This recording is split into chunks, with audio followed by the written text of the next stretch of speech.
Makasika zvose zvinhu imi Mwari moga, pasina wakuyamurai kuzviita kwenyu. Aya makomo amire akasikwa nemi, akamira akasimba nokusigwa nemi. Nayo mvura yatinonwa takapiwa nemi, nako kudya kwatinodya takapiwa nemi.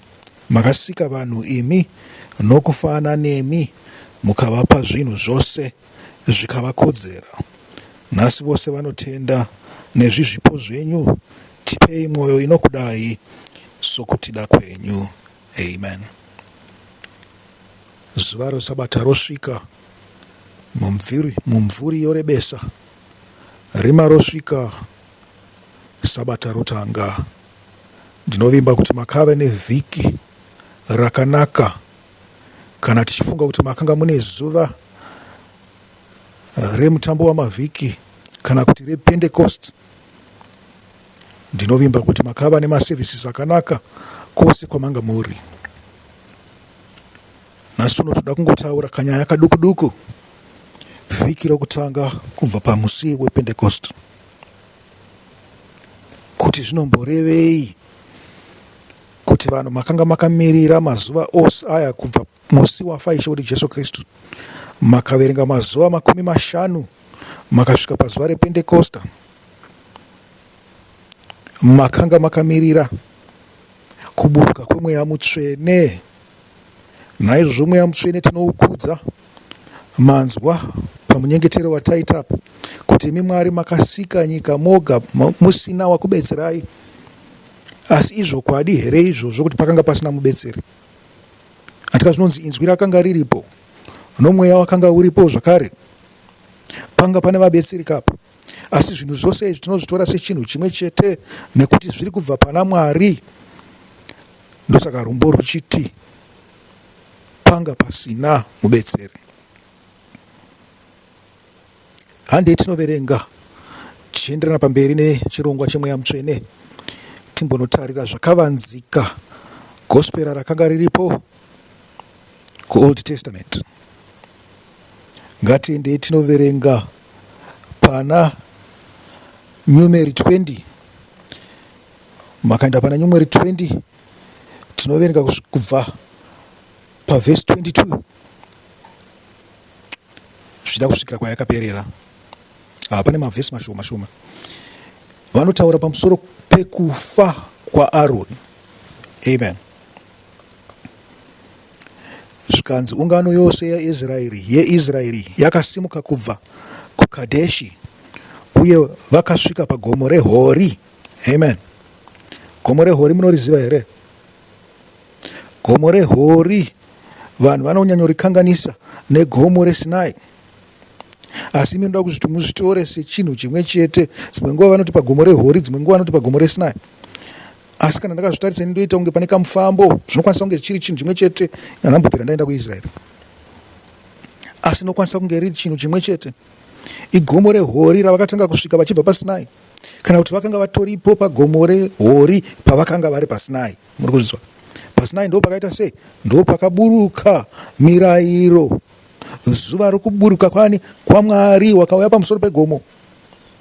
Pagomo ipapo ndo paakatanga kutaura ari, vanhu vakatya vakadedera, vakazhamba vakati aiwa, Mwari chitaurai naMozisi, isu musataure nesu. Nokuna kwekuita sei? Kweuhipi hwedu? Mungatiparadze tiri pano.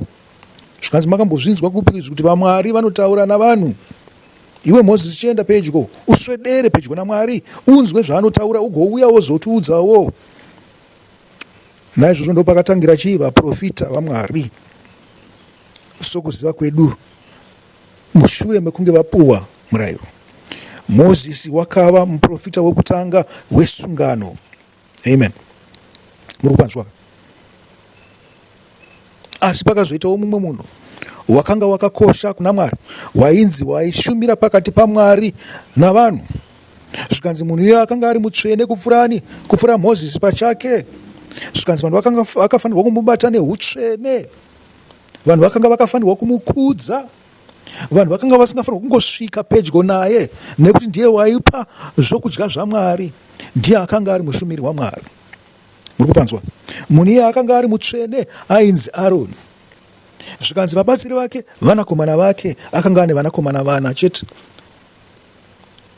asi vamwe vakafa, vakafira mudenga. Uprista husati hwaitwa sei, hwanyasosimbiswa. Nadhabhi naAbhihu vakanga vatofa kare.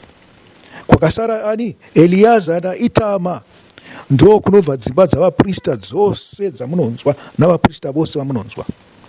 Nyange zvakadaro ndofanira kugamuchira ndichiti kune vamwe vaprista vasiri veimba yaAroni, asi vari vaprista verudzi rwaBhenjamini. Ivava havanyanyotaurwa pamusoro pazvo, vanongoonekwa savashandi. Vaprista vaibva kwose uku, asi vaingonzi vapristawo zvekungotaura. Muri kuvanzwa? Pane vamwe vaitoita mabasa anenge avaprista vari vaRevhi. Ndikutaura kuti inini hama dzaAroni, zvakaita semhuri yaMozisi.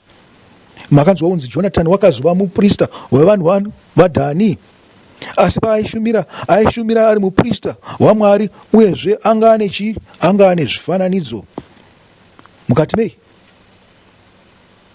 meushumiri hwake, nokuti navaDhani vakapedzisira voshumira chifananidzo chavakawana paimba yani yaMaika. Ndimaika here anchaziva, asi nofunga ndiro zita racho chero, Mika kana kuti ndimika. Muri kupanzwa kapa? Gomo reHori igomo rakakosha. Zvikanzi chii chakaitika pagomo reHori? Zvikanzi pagomo reHori pedyo nomuganhu weEdhomu, Jehovha akati kuna Mozisi naAroni, Aroni achachengetedzwa kuvanhu vokwake. Amen. Haangapindi munyika yandakapa vaIsraeri, nokuti mose muri vaviri makamukira murayiro wangu pamvura yapaMeribha. Amen. Muri kuzvinzwa kaizvo? Zviri kunzi chiapa? Zvikanzi munhu haangararame nechingwa chete, asi noshoko rose rinobuda kubva mumuromo maMwari. Munozviziva kuti Mwari dzimwe nguva anotaura naye nemimi, asi hamuite zvaanenge ataura. Kana Mwari makazonzwa anyarara, makuti Mwari anyararirei? Hama dzangu, toda kukudza kuti kana usati wambotaura naMwari, kana wakazotanga kutaura naye, hongu nzeve dzingangwinye, ungaremerwe neshoko. Zvikanzi kunyangwe nana Jeremia vakachema wani vachitaura naMwari, vakati shoko renyu rinondiremera, munotaurire neni, nzeve dzangu dzinozara. Rakanga riri basa guru. Kana ivo vaprofita vakuru vaMwari vakachema, nyangwe nana Mozisi vakachema, vakati mutoro uyu wamunonditakudza ndewechiiko, wokuti ndinotakura vanhu ava vose sekunge zvinonzi ndini ndakavabara? Muri kupanzwa? Vakachema nokuda kweshoko raMwari. Asi ndinokurayirai kuti musazochema, nokuti makaona zvakaitwa vakuru venyu ati vakachema. Kunyanya vari tiri kuverenga pamusoro pavo nhasi, Aroni naMozisi. Inzwai shoko raMwari mobva makurumidza kuita zvarinotaura. Muri kunzwa? Mwari achataura nemi nomuromo wake, haataure nemi nemagwaro sekutaura kwaanoita. Mweya Mutsvene haubude pamagwaro sekubuda kwaunoita, asi iye amene anotaura nemi nenzwi rake. Mucharidzwa, muchataurirana, achakurayirai mugoita zvaanenge akurayirai kuti muite. Ndinokuyambirai mazuva aya asati asvika, nekuti munofunga kuti hakuna Mwari. Nhai, Mwari ariko. Munongouya zvenyu kuchechi muchiti kuenda kunonamata Mwari, asi Mwari chaiye hamusati mambomunzwa dzimwe nguva, hamusati mamuona. Kana Jesu wacho hamusati mamuona. Rekedza nditaure ndichiti Jesu ariko. Jesu ariko zvokwadi. Mwari ariko. Vachataura nemi. Ndosaka kwakava navaprofita. Inzwi raMwari rinorema, asi kana mazoriteerera musariramba. Richengetei, moedza nopose kuita zvarinenge rataura. Kana pane zvinenge zvibinga mupinyi zvinenge zvichikutadzisai kuti muite shoko iroro, kurumidzai mafunga, motaura back kuna Mwari kuti honai makanditumira pachinichi, asi ndine zvibinga mupinyi zvakati ndozviita sei? Musati Mwari zvino ndokuzviita sei kana anga asina kundipa chakati. Kumbirai kuna Mwari moti ndipei ndizadzise basa iri, itai kuti nzira yangu ive zvakanaka. muri kuzviona izvo? Ndo zvaingoita ana Mozisi. Zuva nezuva vaitarisana nezvibinga mupinyi mukati mukushumira kwavo, asi vaitaura naMwari, vaichema, vaitambudzika. Mutoro wakanga wakakura, mutoro wavakanga vasingakwanisi kuramba. Vakanga vari vanhu vane rudo nehama dzavo, vana vaJakobho, asi vakanga vachityawo naMwari ari kumusoro. Muri kuzvinzwa? Dzimwe nguva shoko raMwari harizi nyore kutakura, rinorema. Asi nyange zvakadaro, potai muchitaurirana. Kana watomboita mukana wokutaurirana naye, pota muchitaurirana, uchiita zvaanenge ataura. Makanyanyozvichengeta iri secret, kutaura kwenyu zvichakunakirai. Imi kana mangoudzwa mataurirana naye, moita zvaanenge ataura. Nekuti kwane vavengi, venguwo nhema. Muri kuzvinzwa kaizvo? Iva vanoda kukambira nokubaba, munonzwa, nokuuraya. So vangwarirei. Verse 25. Tora Aroni mwanakomana wake Ereazari, ukwire naye mugomo reHori, ubvise nguo dzaAroni, udzipfekedze mwanakomana wake Ereazari, nokuti Aroni achasanganiswa navanhu vokwake. Amen. Achafira ipapo. Mozisi akaita sezvaakanga arayirwa naJehovha, vakakwira mugomo reHori pamberi peungano yose. Mozisi akabvisa nguo dzaAroni akadzipfekedza mwanakomana wake Ereazari, uyo Aroni akafira ipapo pamusoro pegomo. Ipapo Mozisi naEreazari vakaburuka kubva mugomo, uye ungano yose yakati yazvinzwa kuti Aroni akanga afa, imba yose yaIsraeri yakamuchema kwamazuva 30. Amen. Kuvaigocheme chiko? Handika Ereazari wakanga wagadzwa. Aiwa, zvinonetsa hama dzangu, nekuti tine munhu watinoda, tiri vanhu venyama. Mwari wakaona kutadza kwaAroni, wakamubvisa pachigaro nokuda kwemakore akanga awandisa, asi wakaisa mwanakomana wake. Muri kuzvinzwa? Mwari akanga akatotsamwa kakare Aroni asati afa, wakanga wakatotsamwirawo naMozisi kakare, asi haana kukurumidza kuvanyadza nokuvadzura pazvigaro. Muri kuzvinzwa kaizvo? Wakati ngavashumire makore avo, kana vachinge vazofa ndozoisa vanhu vandinoda pachinzvimbo chavo. Hakuti kuti ana Aroni nana Mozisi vanga vasingazive kuti Mwari achaisa munhu. Vakanga vasitona kana mweya wokuti kana munhu anenge achida kupinda aifanirwa kuurawa. Vakanga vakatomirira kuzorodzwa kwavo. Vanoziva kunyangadza kwavakanga vaita Mwari. Vakaziva kuti zvinhu zvinogozha izvi, zvinhu zvinorema, tinozvida, hukuru tinozvida. Muri kuona vaprofita vese venhema ava vari kwavo? Musafunga kuti vaprofita ivava kana Mwari akamira chaizvo vanoramba vakamira. Vose vanotiza, nekuti kutakura shoko raMwari kunorema. Hamuone kana nehwani wose wamanga muchiti muprofita amira. Muri kuzvinzwa? Handisi kutaura kuti hapana vaprofita vechokwadi, chete kungoti ini handizive vaprofita vechokwadi. Zvida imi munovaziva. Zvichida imi hamuziva vaprofita venhema, zvichida ini ndinovaziva. Muri kuzvinzwa? Musazoenda muchiti kumuprofita wose ndewenhema. Munogurwa naMwari. Amen. Zvikanzi bvisa nguo dzaAroni uise pana Ereazari. Muri kuzvinzwa? Nguo dzeutsvene, nguo dzokururama, nguo dzokukudzwa, zvikanzi ngadzichienda pana Ereazari. Aroni wafa. Muri kupanzwa kapi? Munorangarira nyaya iyi here ichiitika munhoroondo yaIsraeri pakati pani paSauro naDhavhidhi? Mwari akanga atsamwa naSauro, wakati ndinozvidemba kuti ndakaisa Sauro pachigaro samambo waIsraeri. Zvikanzi asi ndine munhu mumwoyo. Muri kunzwa? Enda kuimba yaJese unozodza mwanakomana wake kuti agova mambo waIsraeri pachinzvimbo chaSauro. Muri kuzviona kaizvo? Ndokuzozwa kwakaitwa neEreazari. nguo dzeutsvene dzichibviswa paari, pana Aroni baba vake, dzichiiswa pana Ereazari mwanakomana wake. Ichi chinhu chinochiona kunge chiri nyore, hachizi nyore. Muri kuona kunge chiri nyore nekuti chiri kuitika mukati meimba imwe chete. Asi kana tava kutaura zvepaupenyu chaizvo chaizvo, hazvina kudai izvi. Zvakangoitika kuti panguva iyoyo Mwari akanga akasarudza kuti mhuri imwe chete ndio ichava vaprista vangu. Asi munofunga kuti tine mitemo ichiri yakadaro here? Zvichireva kuti dai kwakanga kuna vaprista nhasi uno, waikwanisa kungoenda kwese kwese. Mwari pachake akazviita mazuva ana Sauro asati asvika, mazuva ana Mozisi naAroni apfuura.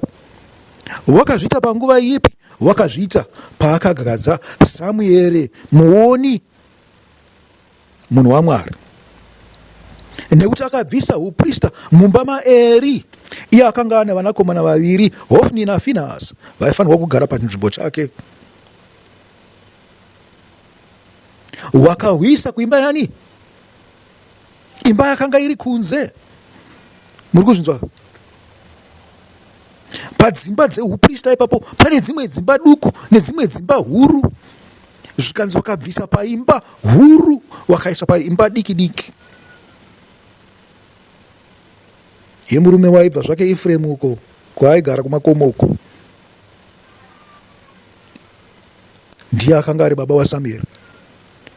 Samueri wakava semutorwa mukati meimba yaEri, asi wakazopedzisira ava muprista mukuru pachinzvimbo chani chababa vake Eri, nekuti Samueri akanga ava mwanakomana wani waEri. Ndizvo zvamunoona zvimwe chete zviSauro achitora Dhavhidhi kuti aite semwanakomana wake mukati memba make, akapedzisira amurodza nemwanasikana wake. Dhavhidhi wakava mwanakomana wake chaiye, asi kuti Sauro akanga asina vanakomana vake here? Zvikanzi wakanga anavo, asi Dhavhidhi wakazova chii? Mambo waIsraeri. Ndo zvazviri kusvika zvanhasi. Mwari, kufa kwenyu, muri kuona pakanzi kufa kwaAroni apa. Kana zvakuitika mazuva ano hakuzi kufa kwachokwadi. Muri kupaona? Hazvirevi kuti tinoita kusiyai kumakuva, kwete. Munenge mangofa pakuti matadza kuteerera Mwari sezvakaita Sauro. Sauro akanga atobviswa kare asati abva, akatozosara ofa zvake asisipo pachigaro. Muri kuzvinzwa? Mwari atoisa Dhavhidhi kare.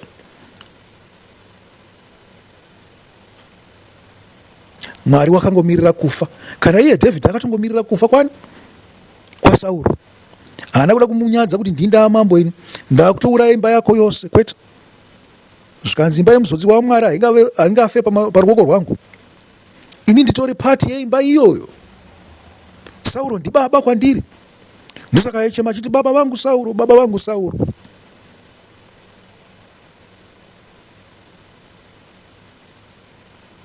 Hande tinoverenga pana 1 Samuel 15. Tingonzwa kuti nyaya iyi yakaitika zvokwadi. Munozoverenga 1 Samuel 15 yose mwega. Zvikanzi ipapo shoko Jehovha rakasvika kuna Samueri richiti, 1 Samuel 15, ndinozvidemba kuti ndakagadza Sauro kuti ave mambo. Hama dzangu, Mwari ngaarege kuzvidemba kuti akaisa mweya wake mutsvene mamuri. Teererai muite, nyangwe zvichigozva sei, munoramba muchisadharara murimo. Zvikanzi nokuti akatsauka kubva kwandiri uye haana kuita zvandakamurayira. Samueri akatambudzika akachema kuna Jehovha usiku hwose. Samueri akamuka mangwanani akaenda kuti andosangana naSauro, asi akaudzwa kuti Sauro aenda kuKarimeri. Ikoko akazvivakira shongwe yekuzviremekedza, abvako akadzika kuGirigari. Amen. Zviri kunzi chiiko apa? Zviri kunzi kuti tateerera Mwari kuzvikudza. Zvikanzi wazvikudza kupfuura Mwari pachake, kana wazvikudza kupfuura inzwi raMwari, zvinoreva kuti wamuisa chinhu chapasi, iwe waisa pfungwa dzako pamusoro. Izvi zvinozobuda pamunenge muchiverenga nyaya yose. Zvikanzi musazvidze Mwari, musazvidze mweya waMwari waakaisa mamuri, musazvikudze. Teererai mugoita. Hama wadiwa, nguva dzingapere mavambo esabata ndichiti ivai nesabata rakaropafadzwa, ivai neutsvene. Tataura panyaya yepasinai, zvikanzi vaIsraeri vachienda pasinai vachimirira Mwari kuti auye, vakazvigadzira mazuva 3. Mwari akasvika mukati mamazuva 3 iwawo, asi vakanga vakachena, vawacha nguo dzavo, vageza miviri yavo.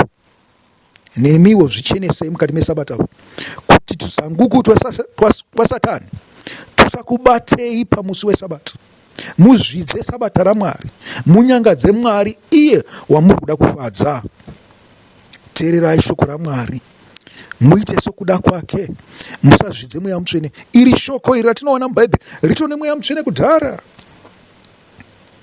asi pane nguvawo dzaanotaurawo nemi, muteererewo sokuteererawo kwamunongoita shoko ririmo.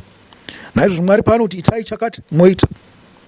Ndizvozvo zvimwe chete paanokurayira ino muromo wake mbune achitaura newe, woitawo zvaanenge ataura. Usamuzvidze. Ivai nesabata rakanaka. Tozosangana zvakare musi wesvondo kwanhasi ichisarai.